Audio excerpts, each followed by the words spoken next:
Hoje nós vamos falar dessa tal blindagem espiritual. Isso existe de verdade? O termo blindagem é muito usado na internet quando a gente quer dizer que algo garante aquilo, né? Então, existem a blindagem do casamento, a blindagem espiritual, a blindagem disso, a blindagem daquilo, né? Então, eu usei essa palavra como uma forma de querer demonstrar para vocês como isso acontece, se é que acontece de verdade. Então já vou dizendo de antemão para você, para aquelas pessoas que não gostam de perder tempo assistindo um vídeo de 8, 10 minutos, né? Não existe blindagem espiritual. Se você não quer saber por quê, então já não precisa mais assistir o vídeo.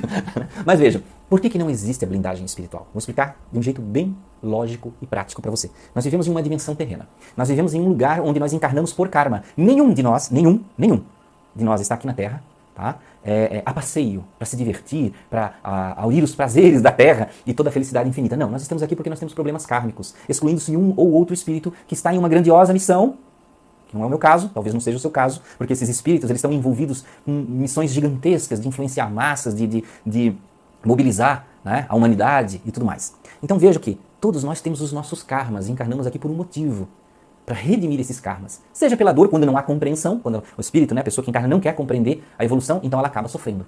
Mas sofre mais por ela mesma do que por qualquer outra coisa. Ou você recorre à remissão do seu karma trabalhando, produzindo, amando, tecendo relacionamentos saudáveis. E aí, aquele karma negativo, aquela dor não precisa perseguir tanto você, né? Mas é claro que você vai estar exposto a algumas coisas, porque afinal de contas, não importa o quão bom você seja, você nunca vai ser blindado. Quer saber por quê? Vamos dar um exemplo bem prático. Jesus, eu sempre cito esse exemplo, né? Jesus já era Jesus evoluído antes da criação da Terra. Ele já era tal espírito evoluído. E ele encarnou, não importa como você crê que ele encarnou, se ele reduziu a luz dele, ou se ele era encarnado parcialmente para poder reter-se no corpo, isso não importa, né? Mas era Jesus, era uma pessoa, um espírito que estava aqui encarnado. E Jesus era um espírito como eu e como você, que nasceu simples e ignorante e depois evoluiu. Porém, como eu disse, Jesus já era Jesus em seu patamar de evolução muito antes da Terra existir. Vocês acham que Jesus, sendo esse filho de Deus, como a gente fala, né? Ele merecia assédio espiritual? Merecia obsessão? Merecia algum tipo de influenciação negativa? Se nós olharmos a história de Jesus, nós vamos observar que Jesus foi traído, as pessoas, em vez de escolher Jesus, escolheram Barrabás, o ladrão. Pôncio Pilatos, quando foi para salvar Jesus, lavou as mãos. Os próprios apóstolos, ele foi traído por um deles. E quando perguntaram sobre ele, todo mundo negou. Eu não conheço Jesus, não sei quem é. Jesus passou por muitas situações semelhantes a que nós passamos na Terra. E poderíamos dizer, ele não merecia. Ele não deveria passar. Já vamos chegar nesse capítulo. E ainda, Jesus teve a influência espiritual negativa. Quando Jesus se recolheu no deserto para meditar sobre a sua vida, como seria, o que não seria, né? Sobre a sua posição aqui na Terra, quem apareceu no deserto para influenciar Jesus? O espírito do demônio, de Satanás, né?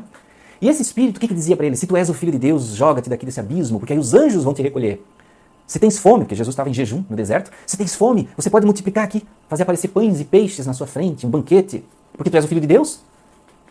E Jesus simplesmente negava a influenciação. Negava.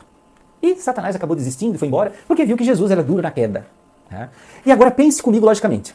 Se Jesus, que era o Filho de Deus, que é aquele que era o Salvador que veio para salvar a Terra, se ele, tão evoluído, teve influência negativa de um espírito maligno, por que você e eu vamos acreditar que podemos nos blindar espiritualmente a ponto de ficar intocável para qualquer tipo de espírito negativo? Não vamos. Não tem forma, não tem jeito, não tem técnica que faça ocorrer a blindagem total. Então, se você viu no YouTube, olha, blindagem contra espíritos obsessores, não existe, meus amigos. Não existe. Tá? Você pode melhorar o seu padrão vibratório o máximo possível para reduzir bastante as influências. Mas não quer dizer que nunca um espírito obsessor ou um espírito assediador, aquele que vai te atentar, né, como a gente gosta de dizer, que vai te provocar, vai tentar te influenciar, não quer dizer que ele não vá fazer. Ele vai tentar. A questão é o quanto você vai negar essa influência como Jesus negou. Por isso que quando as pessoas dizem assim que Jesus era o caminho, você tem que aceitar Jesus porque ele era o caminho, a verdade e a vida. Não era Jesus. As pessoas traduzem errado. Não é a figura de Jesus. Não é você aceitar a pessoa de Jesus. Era aceitar o ensinamento prático da vida, do dia a dia de Jesus. Era o que ele ensinava que era o caminho, a verdade e a vida. Aceitar Jesus é muito fácil. Todo mundo pode dizer assim, eu aceito Jesus, aleluia, parabéns. Né? Você aceita Jesus.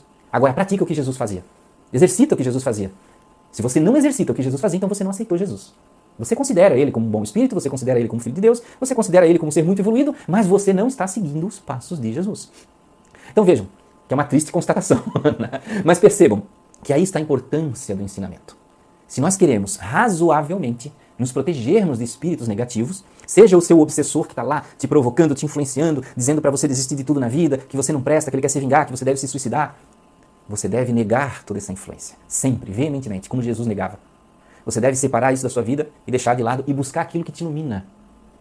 buscar o aprendizado, o conhecimento da iluminação, o aprendizado religioso, o aprendizado espiritual, o conhecimento sobre o desenvolvimento mediúnico em você, das suas percepções mediúnicas, aí você vai estar engrandecendo a sua proteção, pode-se dizer, a sua proteção espiritual, né? A sua imunidade espiritual, era essa palavra que eu queria lembrar. A gente não tem a nossa defesa imunológica, nós temos a nossa defesa espiritual, que é o quanto nós elevamos o nosso padrão vibratório. Porque aí, é claro, existe uma camada de influências que nem vai chegar em nós. É igual você ter uma imunidade muito boa. Não tem aquela pessoa que nunca fica gripada?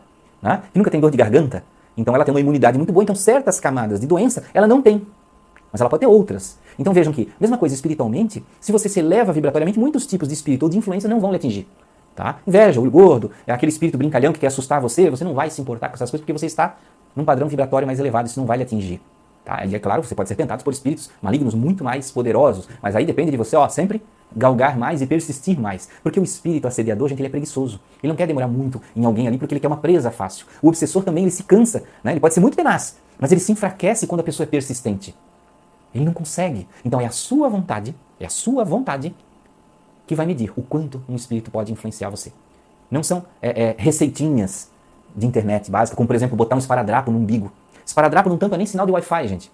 Imagine uma energia espiritual que mesmo sendo negativa, ainda assim é mais refinada que um sinal de Wi-Fi. Até o som passa através de um esparadrapo, quanto mais a influência espiritual. Tá? Então você não pode tampar o que é espiritual com o que é material. Não tem como, não tem nem lógica isso. Então vejam, gente, que nós podemos sim melhorar, porém não blindar. Porque nós temos que exercitar dentro de nós a capacidade de resistir, a capacidade de lutar, a capacidade de compreensão e até de ajudar esses espíritos que tentam nos influenciar para o mal. Então, meus amigos, espero que tenham gostado do vídeo. Desejo a vocês muita paz, muita luz, muita alegria, sem blindagem espiritual, mas elevando o padrão vibratório. Até o próximo vídeo.